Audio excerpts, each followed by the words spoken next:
Hey homies! Welcome to another video from Breakin Toons. Today we're diving into the origin story of Akaza from Demon Slayer. As fans already know, every demon in this series has a tragic past, and Akaza's story is truly heartbreaking. So let's get into it. Spoiler alert, if you only want to experience Akaza's backstory through the anime and don't want spoilers, go ahead and skip this video. But if you're curious and want to know what really happened, hang tight, because it's about to get deep. When Akaza was still human, his name was Hakuji, but in this video we'll just call him Akaza to keep things simple. Akaza lived in the slums of Edo, and the only family he had was his sick father. To afford medicine and treatment, Akaza started stealing, not out of greed but out of love. Every time he was caught, the authorities would beat him and even tattoo his hands as punishment, but Akaza never stopped. Even after they warned him they'd cut off his fingers next time, he said, "If you cut my hands, I'll steal with my legs." That's how desperate and determined he was. But one day, after another beating, Akaza returned home to find that his father had taken his own life. He left behind a note saying, "My son only steals because of me. I don't want to be a burden anymore. Please live a good life."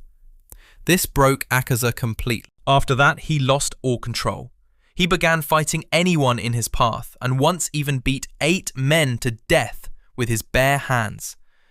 That's when a man named Keizo, a dojo master, heard about him.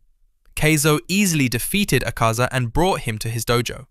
Keizo practiced Soryu-style martial arts and lived with his sick daughter Koyuki. Keizo made a deal with Akaza. "If you take care of my daughter, I'll teach you martial arts."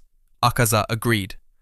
Now at that time, most dojos were run by samurais, but Keizo wasn't one.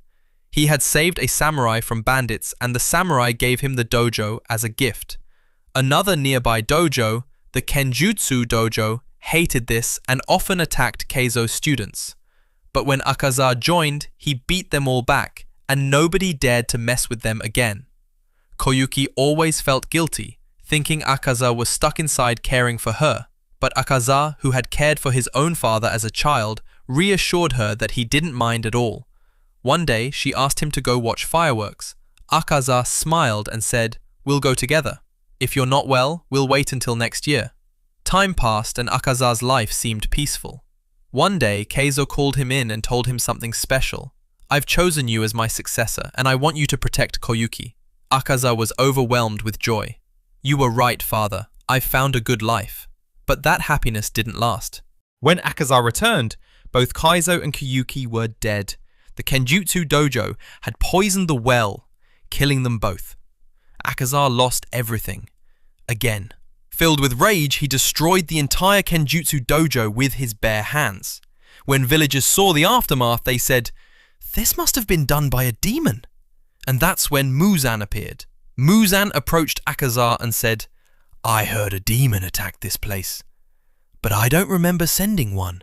Akaza tried to attack him, but Muzan instantly pierced his skull. Akaza told him he didn't care anymore. Muzan had been looking for 12 powerful demons and gave his blood to Akaza, turning him into one. Akaza promised himself he would become stronger for the people he loved. But over time, he forgot why he wanted strength in the first place.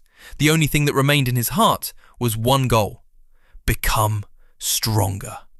And that's it, homies. That's the tragic backstory of Akaza, one of the most powerful and emotionally complex demons in Demon Slayer.